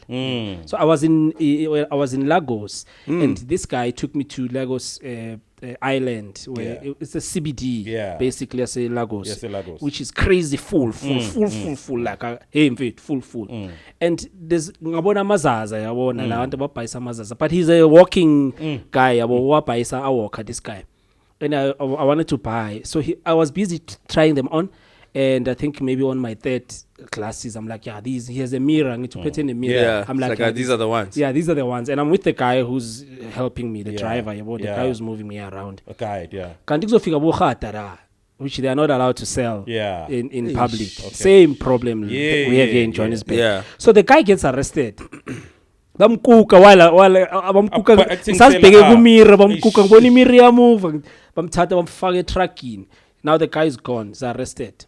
Now I have 3 of his classes or 2 pairs. You haven't paid for. Angithi mina ngibuye kasi. Oh well. Ulahlile uNtaba. We say but God doesn't give in. Yeah. So I'm like but the guy I'm with is a Muslim guy, the driver, yabo. He's like no. Ngithi manje senze njani because he's gone. It's not like we stole from him. He said to me no, it doesn't matter. We need to do our part. Our part is we will pay for what I was negotiating a price. So the price that you were negotiating is the price we're paying. Who do we pay? Because the guy's gone. Yeah, he says, no, don't worry. Let's give it to these women because mama abada who have permits. Or they'll give it to him. He says, did you see the guy that we were trying to buy from? He just got arrested. Here's the money. If he ever comes back, please tell him these are the guys. That changed me. I was like, what? Because I'm like, mina ngichuzeng shayisile ngamazas. So, but that it made an impact. In a way, a few times I've found my phone, go Uber, You hand them over. I'll hand them over. I'll say to the driver, there's a phone here, a few things that I've found Something lost. you learned from your travels. But before, I've been shy as well. From your travels. Being shy, phone, iPhone, back seat. I've been shy, but I've changed now. I'm a person who would want the ownership to receive it. Just because of that experience I had with that Muslim guy. So yes, I'm referring to your story. It's very important to travel because and you see things different country by country. The mentalities are not the same. People don't behave the same. So wow. So okay. So in a nutshell, now your response to my question would be: it is very important that people actually have a career to background. Fall on to. If the DJ thing doesn't work out, look, you can have that as your primary that you want to be a DJ, but the teachings out of academics, academically, you need that because that also sort of grounds you, to apply your mind in a certain way. Because you need to, like for example, you can't forever be late. I say, You can't forever be late. I mean, I look at the way that you guys run Avant-Garde. You know, you can tell the essence of a corporate coming through there in how you guys are disciplined in payments, invoicing, all those things like hospitality, production, all those things are things that you learn from Iskela, corporate, and all those things. You know what I'm saying? You should see us in the meetings. Yeah. You guys are not friends, you're business partners. We argue all the time. Yeah, of course. As you should. Like a simple thing as a flyer. It will go probably back and forth 14, 15 times. Until someone puts a foot down and say, okay, are we taking this or not? Or not. If then we vote. Yeah. You know, that's and that's when we learn that, you know what, some of these things that we've learned, you know, from traveling, from our educational background and all that, really, really make an impact, you know, into us giving everyone a good show, you know, because we're not just saying, I mean, you know, we just want to get a movement going on and that's it. But like you say, you can tell how everything is being run. Everyone is on time. We hold people to account. If you are responsible for something, at the end you need to answer for it and say what happened, and then how do we fix? How do we support? How do we make it better? Importance of education. That's really, really cool, man. I appreciate that you guys look at things that way. And I think the people watching who are young DJs, young promoters, young events organizers, to look at it in that way. Even if not everybody can go to varsity, not everybody can, you know, do education to a certain level. But ukulalela abantu abanjengani on a podcast, you have to try and go back to your team and say, guys, but we have to try and a little bit at least professional. I just have one last question on this professional subject. How important or how good is the career that you took now to be in operational management? Is it something that someone can still do, and is it viable for financial results? Look, if you are into... I think it is. I'm not sure now if it's still a subject. I mean, it moved from production management and then it went into operations management. But I mean, it more relates to manufacturing. So it will still be viable because everything gets manufactured. You know, but you can take that and use it anyway. I mean, I've now moved into sales, which I never really envisioned. Which I never envisioned and which I never studied for. Only now I'm doing, you know, some of these courses to, you know, at least to be inclined or to be aligned with the sales element of my career. But I see myself taking that operations knowledge into sales to say, right, in sales you have a cadence that you need to follow. Cadence means you need to, you know, sort of understand your customer, be able to know how their operation model looks like, and where you can tap into in terms of helping them out finding their finished product. You know, so that's how I use my career into what I'm doing now. So in a new career, which one? The operations management. I don't know. I mean. So you think it's relative, I suppose? It's probably relative. I mean, from a career point of view, if you are in that field, you become a supervisor. From a supervisor, you become a production manager. From a production manager, you become an area manager, operations director, and then you become a COO, which is chief of operations. You know, so it depends how you look at it. Scales No, I'm answered. No. So we Wax is a little game that he plays with a lot of the DJs that come through here, and I like it as well. And especially, and I'm more interested in your one because your ear is so versatile in terms of the music that you play. I want you to give me, in no particular order, top 5 DJs that you think, for you, given any day, you would either play with them or you love listening to them. Locally? It doesn't matter. Locally, internationally. Or in no order, no? Man, I love Kaidi. Kaidi. Yeah, Kaidi. Yeah. I mean, I when he's here, I spend a lot of time with him, and we spend time in as far as picking him up from the airport, and then I would be playing something. I mean, there was a time we were listening to Curtis Mayfield in my car. Yeah. And then we were doing this, how he sings with that small voice. Yeah. Curtis Mayfield. And Yes. And Kaidi being the Kaidi, crazy Kaidi, he was like acting on it, and we just cracked. Yeah. That's the one guy. Yeah. Black Coffee. Yeah, I would like to tap into his knowledge of alternative, especially now. Especially now. Yeah, especially now. Yeah. The other guy, the crazy guy, Fistas Mixer. Yeah, Fizzy. Fizzy. I think that guy. Yeah. That guy's versatility is crazy. People just judge him by the house stuff. Yeah, they don't know. I catch him on the other, catch him on the flip side, and I think people from that old school of thought, know him and his capabilities, and majority of those people of the era, Fistas, Positive K, going back. Yes, their musical knowledge is crazy. Amazing. Crazy. Shout outs to Fistas, man. Yeah. Crazy, yeah. And the one guy that I found him amazing, and Louis Vega. Yeah. And sure, top 5. Yeah. Where am I now? Number 5. Fourth. Now we've got one. Now I've got one more. Sure.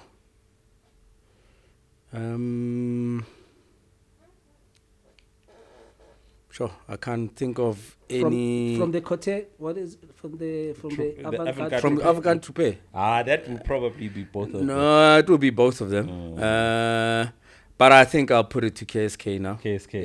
Yeah. He's on fire. I've done a lot with Trevor. Yeah. You guys are like twins now. Yeah. KSK calls us Mpolo Mponya. You guys, your one-on-ones are crazy anyway. You know what I'm saying? It's so like you guys know how to read each other. You don't even have to plan for it. You know what I'm saying? So I know with Kaya, I have to do a lot of work because but he will put on something amazing that will really leave you boggled. Definitely. Let's speak a little bit about the local music scene, right? Whether it's alternative or Amapiano, right? What are your thoughts on this new generation that is out, that is producing either alternative and crazy enough, because even Vinny gives them props about Amapiano. I do, definitely. Do you rock to Amapiano? I'm a piano hub guy. Now yeah, guys are they're like this, so similar in so many ways. So I'll go there on a Monday. But not every. Maybe twice. Or maybe once in 2 months. Or whatever, I'll say, Vinny, are we?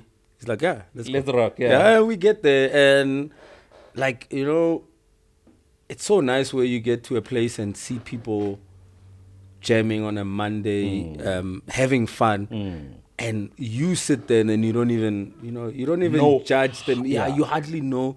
You know only a few people that also know you. And it's a culture that is different to yours. Oh yeah, definitely. But it's so beautiful. And then we get there. Kabza will come and chill with us. He goes and he rocks, and then he comes back and chills with us, and then from there we chill, we leave. I love it. I love being there. I mean, I meet Oscar there a lot. MBO. MBO. That's another cat. Yes, that's another cat. Yes. Who's and people know. Well, let's say a lot of the people now know Oscar MBO from the stuff that he plays now, but they don't know the deeper side of Oscar MBO. I remember him and Ezra booked me at a place in Mpumalanga. Yes. Yeah, I think it was not Witbank, the next one. Malahleni. Yeah, after Witbank. Yeah. What do you call it, man? Forgot the name. Anyway. After Wheatbank. Yeah, after Wheatbank. What is it? After the toll gate. Yeah. Okay. Yeah. They booked me there and I went and played. And they said, Bratavo, alternative. Yeah. That's all we want. Yeah. I'm like, oh, sharp, no problem. Yeah. We clubbed it. It was a small venue. Yeah. So it was him, Lou, Ezra. Yeah. And I look at them now and I look at how. Yeah. And that's when they were starting with their movement, the Ashmed Hour. Yes, Ashmed Hour. Shout out to the Ashmed Hour, man. Shit. And yeah, I had such a good time. Yeah. So yeah, that's another cat. So But I mean, I give these guys props. Yeah. They went and turned this genre into something else, which is now celebrated globally. Took the world by storm. Yeah, definitely. In the words of Vin. Yeah. And look, shout out to them. I enjoyed it. I've got my own moment with. Look, I won't play it. I won't play it. I won't play it because I don't have the know-how and the knowledge and knowing the right songs to play. Look, if I can give it time, yeah, I'm sure I'll clap it. Is it? Yeah. But I don't have the right library for it. Right. I just hear it on the surface. Yeah. And I enjoy it when they do them. I'm not about. That's what I always say. I'm not about. Yeah, I want to do the no. Leave the guys. It's theirs. Yeah, it's theirs. But I enjoy it. I remember one time we were at Konka, Kabza, and he was like, "Ay, kajunu gdala." He mentioned something. He's like, "Ay, kajunu gdala, unreleased or something." Aish. Dude. Yeah. I had fun. Yeah. And for that hour where he was just expressing himself, and I saw people jamming to. I think he also did. Renditions of his own songs in a different in a different way or without a vocal instrumental, but with a touch of a. Because he's musical like that, give props to that guy. That guy is very musical. People need to appreciate Kabza for his music. Yeah. What is it?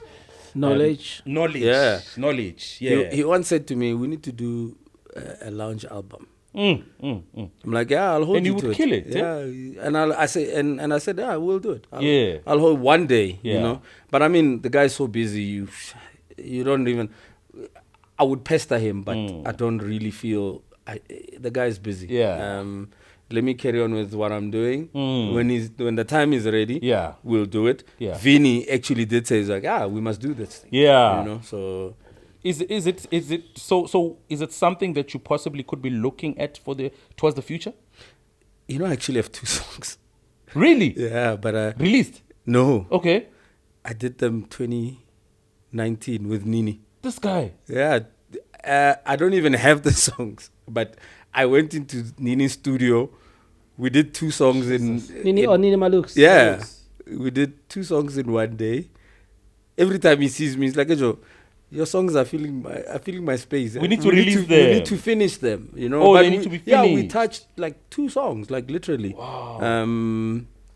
And all I did was get into the studio. He did his thing, which I didn't know what he was doing. Yeah. And I just added my element. Yeah, and say, do this. Can we do Maybe this? can we Can we it's make production? Yeah, you're a producer. So we did, but I'm not really a fan of me being in production. I think it will dilute me in a way. Okay.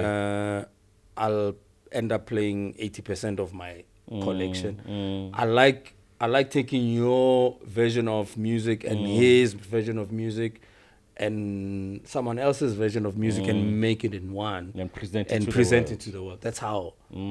That's me being in production. Okay. Not to say now I'm producing and I'm playing my songs and all that. It will be good, to release an EP and whatever. Yeah.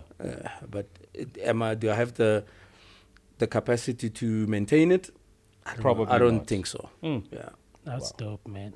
Looking forward to hearing those tunes. I would love to. Yeah. Funny enough, I even forgot how they sound like. Because I haven't an idea more or less when they dance, when they alternative. I mean, I think we did it's all alternative. Yeah. I think we did a 90 BPM 190 BPM and 100 BPM. Wow. Yeah, I think maybe Nini needs to give you a high res of that song, so when you play, maybe you can just test it I think out. I should. the waters, yeah. But it'd be funny nice. enough, I haven't even said to him, Ejo, can you send me those songs? No, I'm fine. Let them simmer. You know. Until when? Man, like, 2019. Come Yeah. on. Yeah, let And it then be. Let even it the simmer sound- for 10 years. The sounds that are used there will eventually get out of fashion, you know. So you'd have to go revisit. Yeah, the probably. sounds as Probably. well. But and I'm like, okay, so I can actually get into this and you know. Yeah. But I'm like, nah, it will probably just get me to be stagnant. Yeah. And I don't want that. Before you continue, sorry, Brian, I've got a couple of questions, just two. That's a couple. I want to ask you about Positive K. If someone does not know him and they ask you who is Positive K, how can you explain it? Oh, that's Briefly. yeah, brother. I call him brother. Yeah, he's amazing. Look, I think he paved the road for many Pretoria DJs. Yeah. Because obviously he was exposed to, you know, the House Africa, and then came Exquisite Joint, I think it was. Yeah. Exquisite yeah. music, So he exposed us to the records and to the music. You know, I hold big respect for that guy, big time, and his knowledge, and he's not shy to share. You know, like what he's gone through, his learnings in the past. And Lore, you know what, Joe, Rankuwa, Rabatwa music. Yeah. And he acquaints with everyone, like from young people to people older than him, way older than him. Yeah, no, I hold him very dear. And I mean, he's exactly. And I mean, that guy is so particular with sound. You should go to his house and see his speakers, his amps and all that. Home sound system, yeah. Home sound, home theater. Don't mess it. He's got cables this thick. Ish. Because he's just so pedantic. Yeah, about Want it to sound crisp. Yeah, the clarity of sound. Yeah. And you sit with him and you're like, yeah, brother, I hear them, but yeah, well. But for him, Where are we going? Yeah, but for him is so he's no. Look, don't mess around with that guy. Positive. Musically. So a follow-up then on that question would be, shout out to Positive K anyway. Positive K. I'm from deep Soweto, you know, like deep Soweto. Yeah. But we knew of him. Of course. When we knew of Obokanyane then, yes, we knew of him. But at the time, it was just a name. Yeah. You know, we couldn't put a face to it. We never even be like, I've seen him play anywhere. Yeah. But we knew that there was Positive K. Barakala. So a big shout out to him. So Positive K is what Ganyani is in to Pretoria. Yeah, exactly. To what? To Rankuwa. Yeah, so Pretoria. Positive K. To Pretoria as Yeah, well. so Positive K is what Ganyani Is to Soweto. Soweto. Yeah. Yeah. But To Yena, Pretoria. Yena is to Yeah. Pretoria. So if the time comes, because that should happen eventually, you know. They do it in the US where you'll find Uguti, let alone just being like in the museum or be in the Hall of Fame, those type of things. If the time is right in Pretoria, which DJ, I just want one, would qualify to have a street named after him? In Pretoria? Definitely Vinny, man. Yeah, we must have a Vincent Mutsekwa Avenue or something. Yeah. Definitely. Yeah. Who doesn't like Vinny? Name one person. And then we'll have a conversation. Who doesn't know of Vinny? And his contribution to culture. You and I are sitting here. Because of that, man. Yeah. He should be given that thing. Someone said it on the comments. I could see a doctorate. Yeah. I saw the comment. Yeah. He qualifies for that. Because he redefined culture, that guy. You know? Tell me someone who, especially in our industry, right? Whether you come from the older generation or the now generation, who hasn't received advice from Vinny when they have a conversation with Vin about anything, be it music, be it whatever, be it life in general. You know, Vinny was one of the first people I told that, Ejo, I'm getting married. I went to his house directly, and I wanted to hear his perspective. I said to him, Ejo, I think it's time. And that's dope, man. So that's our guy. Yeah, so definitely. The Vincent Mutsele. I mean, if you think about it, Vinny covers Atteridgeville, Mabopane. He was. Yeah, and apparently they are fighting over his ownership. Yeah, look, even a Mamelodi can fight for Vinny because, or actually not even Mamelodi. I'm talking maybe Soshanguve. Because the club that he played in, I think, was in Soshanguve. So I was shown, it was in Mabopane a couple of days back. Yeah. Kobona Gudi. Yeah. I mean, everyone fights over him. Pretoria fights over him.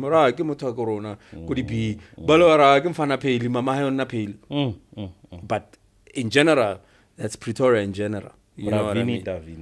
Looking forward to that street, man. Yeah. You know, because it does deserve it. He does. deserves it. Yeah. He deserves it.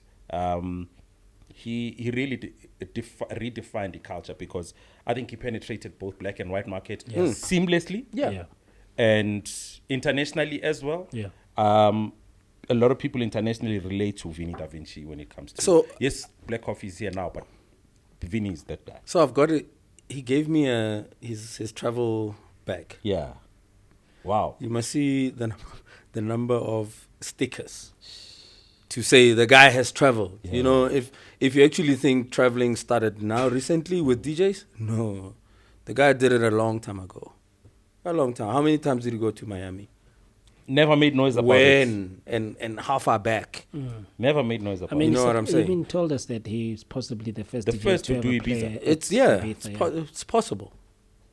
But do you hear him... obviously, like, remember, obviously that time, social media was not that big. But still. You know what I mean? You can't. Our social media was more radio. You know, we had to listen to radio for us to know what who is doing. So there used to be a website back then that was like a lifestyle type of rage.co.za. A lot of people will remember it. He used to document his trips around the world. That's how I got to know about him going to Ibiza and playing and taking some pictures there. So, and that was back in the day. You know what I'm saying? I remember that. Yeah. So right now, obviously, the tools are there for us to, you know, showcase and do a write-up about our lives and document it and whatever else. PT, I think I think Trevor spoke about it. I also feel like I needed to sort of, you know, do a docu about my life and your travels. You know, because I think for me, the reason I respect you guys so much is that you kind of realize that, you know, South Africa is not enough. I think we need to widen our perspective in terms of dance culture. And let's expose ourselves and go to the world. And you paid for your trips to learn about these cultures. And you came back and you said, guys, this is what we've learned from our travels. Let's share those with you. Of course, I mean, it was a look and see initiative. You know, and also connecting the dots. Remember, Avant-Garde used to have an event called Connecting the Dots. But if you look at Connecting the Dots, was about you meet a geology. I mean, we met geology in Amsterdam, and then we had a conversation with him. He came the following year. He linked us up with someone else who we brought, Spinner. So all we did was, you know, DJ Spinner. Yeah. So all we did, the initiative around Connecting the Dots is that we meet someone in Japan who will connect us to someone in Brazil, and then we go to Brazil. Then someone else links up. From Brazil, he links up with someone in Chicago. We go to Chicago. That was the initiative around, you know, connecting the dots. Yeah. Fuck, chance. Yeah, these guys, you know, I wish I had such friends. Yeah. I'm not blessed with friends. This guy. Machitati, they've left the country by suit. But abuye athi ngibuye eSwazini uthi we International. lawo makhantri aphakathi South Africa. yeah. Eish. My God will answer my prayers. I'll find good friends. No, you will. He is. He's my friend. Wangibheka kabuhlungu kanje inhliziyo yami ibuhlungu. No, Doc, I'm talking to Thabo. Yeah. Thabo, Sure. listen, man. You know how we met? Yeah. Yeah. We met at our employer. Never used to like you. Yeah. But you've become a good friend of mine. Not just from a friendship point of view, but out of respect as well for someone that I've seen, blessing the world with your talent that you've been given by the Almighty. Sure. And you've become one of the greatest to ever do it. You have surrounded yourself with the greatest that have ever done it. And that can only equate to you just automatically being in that status of Thabo Palatse is one of the greatest to ever do it, Bafethu. Yeah. A shy number mfana. You are an overall nice guy. And I can safely call you my friend who I can share my most deepest and personal stuff with. Sure. But I want you to continue the journey. Like Vin Davinci was saying the last time, he said he's not done yet. Yeah. And I would like to believe that you are not done yet. No, I'm not done. There's a whole lot of, one has a wish list. Yeah. And yeah. And part of my wish list is, I look up to things that you guys are doing as well. Yeah. Like here, that podcast. Yeah. I want to do something similar. Right. But I think my goal for it is also to touch the patron element of it. Yes. Where I'll sit down, as an example, Umzugulu. Yes. And here, that guy attends every second event that you know of, or that you want to hear. What is he looking for? Yeah. What does he get out of all people of like this? Ugly Man in Cape Town, like there's people that do these things, and we don't don't celebrate them enough. We don't celebrate them enough. I want to do something similar where I'll just put it in. Maybe let's say if I were to interview you as an example, and I'm not saying you should steal my idea, but anyway, someone else. Hey, my man, it's on the podcast now. God finished. It's on the podcast but now. It's one of those. But I want to share it, and I'm being open about it. Yeah, man. Where I'll sit with you and say, Joe, who's that one guy that usually comes to your event, wherever you play, or every time you see. When you get somewhere, the guy is there. Then we reach out to that guy, like, Angel, come sit down. Tell us about your journey. Yeah. I suppose there could be a next for you, right? Yeah. Which can happen very soon. It's one of those things that I have in mind. Yeah. Amongst a lot of things. Yeah. But I'm not done yet to answer your question. No, do shout out to us, man, if you ever need anything that we can help you with. Yeah, sure. With your plans, If it's something that we can do, yeah, we definitely will help you. Appreciate it. Yeah, sure. This is home, but dog. let's work on it. I'm stoked up for it. And now that it's out in the universe and it's out to the people, now they want to hold you accountable. Yeah, sure. You said this. Yeah. And that's why now I'm putting sort of some pressure on yourself, on myself. You gotta make it happen. Let's do it. Let's speak to those that we see on the ground, dancing to our listening to our art. Yeah. With no expectation. Yeah. Just today, I'm here to listen to you. I'm here to listen to Thabo. Yeah. And then you're like, hey Joe, then you greet Joe, Vaile sharp. Now you must have that guy there. Yeah. Let them tell you their story. There's the idea for the next show, guys. It's coming, right? But Thabo same here, buddy. Thank you so much for your time. Yeah. Time is very precious. Yeah. I know you're a busy man, and I can wish you nothing but the best for the future.